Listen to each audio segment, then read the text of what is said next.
안녕하세요, 황근태입니다. 경영학을 발명한 아버지는요, 피터 드러커 박사입니다.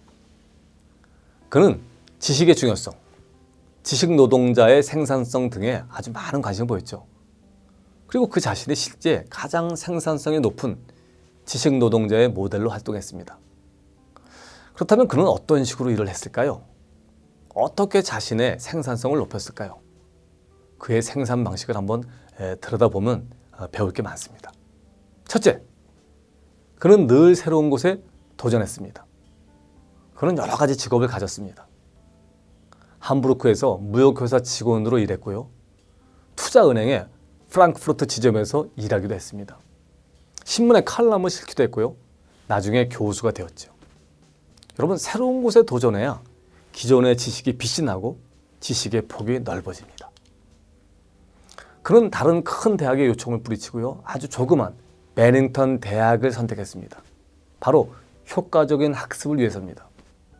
그곳에서는 자신이 좋아하는 것은 무엇이든 가르칠 수 있었기 때문이죠. 배우는 데 있어서 가장 효과적인 방법은요, 바로 직접 가르치는 겁니다. 그는 3년마다 새로운 곳에 도전했습니다. 1942년부터 49년까지 베닝턴 대학에 재직하면서 정치 이론, 미국 정치, 미국사, 경제사, 철학, 종교 등 폭넓은 주제로 가르쳤습니다. 가르친다는 것은요, 그 자체로 배우는 것을 의무합니다. 둘째, 지적 자극입니다. 이게 참 중요합니다. 그는 젊은 시절부터 수많은 고수를 만났습니다. 16살 때 토마스 만이란 그런 소설가를 만났죠. 토마스 만은요, 노벨 문학상을 받기 수년 전이었습니다. 그는 이미 대작가의 반열에 올라 있었던 사람이죠. 작은 학교였지만 그 학교에는요, 고수들이 많았습니다.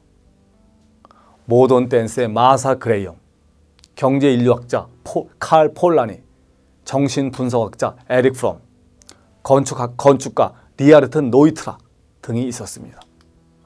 고수를 만나야 고수가 됩니다. 셋째, 그는 많은 책을 읽고 썼습니다. 확실한 계획을 세워 집중적으로 읽었습니다. 프로젝트를 끝날 때마다 책을 한 권씩 써서 평생 30권의 책을 썼습니다. 그중 1945년 GE를 컨설팅한 경험을 바탕으로 쓴 경영의 실체라는 책은요, 최고의 저작으로 인정받고 있습니다. 이 책으로 그는 매니지먼트를 발명했다, 경영을 발명했다 라는 칭송을 들었습니다. 효과적으로 일하는 방법 중 하나는요, 책을 쓰는 목표로 일하는 겁니다. 가장 효과적으로 배우는 방법은요, 주기적으로 관심 분야를 달리하면서 새로운 분야에 도전하는 겁니다. 그 방면의 책을 열심히 읽는 겁니다. 그는 이 모든 것을 다 활용함으로써 최고의 위치에 우뚝 섰습니다. 넷째, 책을 쓰는 방법도 달랐습니다. 우선 머릿속으로 어떻게 책을 쓸지 청사진을 그립니다. 그리고 녹음기를 놓고 마치 강의하듯이 이를 구술합니다. 그러면 비서는 녹음한 내용을 타자기로 쳐서 옮깁니다. 녹취를 하는 거죠.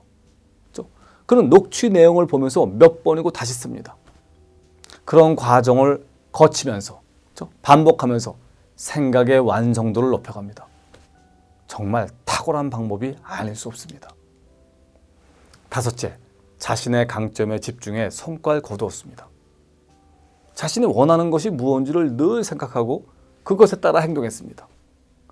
그 자신 컨설턴트지만 조직 안에 들어가서는 일을 효과적으로 하지 못한다는 사실도 잘 알고 있었습니다.